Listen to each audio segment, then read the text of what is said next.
Yes, I am a woman, and I came to this conclusion, and I hate having to admit it.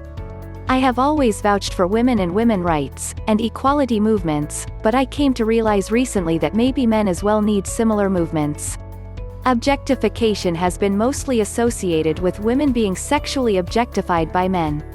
While it is true women are often objectified and measured based on their looks, they are guilty of the same, but the matter of the objectification is sometimes different. A friend of mine was seeing someone she had recently met. One day we were together and I asked her how things were going. This was after 1 or 2 dates with the guy. Me, so, tell me how are things with X?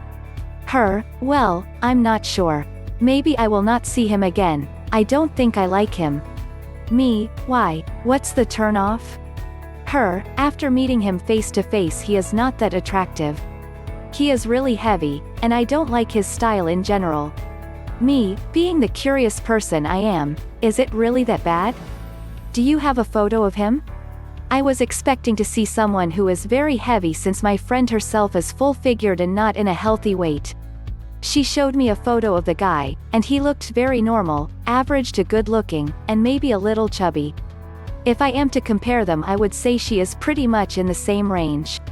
Me, he is not that bad. And he is not really that heavy. Her, still, nothing about him charmed me, and apart from that I don't think he is doing great financially. He's not in a great position in his career. Shouldn't a guy in his 30s be more accomplished? If I am to think of him as a possible partner I feel that he is the kind of guy who would want someone to be working and providing just as much as him. He doesn't seem to be able to financially support a family by himself. Maybe I will be okay with working for some time, but I don't want to work out of necessity for the rest of my life. I found out later that the guy works as a realtor in a medium-sized company, while my friend, who usually works in HR positions, was out of a job at the time. After that I just stayed quiet for some time as I had nothing to say, more particularly nothing nice to say. I was speechless, so I just changed the subject. That whole thing really provoked me at the time as it was really unfair and so, double standards. I couldn't believe how blind she was to see her own problems, but was still able to criticize others so confidently. And it proved what I had been increasingly noticing. In the dating world women are mostly objectified based on their looks, but men are being objectified based on their finances, and then their looks. If you are a woman who's attractive you will have so many men interested in you.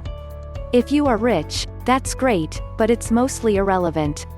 If you are none of the above you will still have some men interested in you.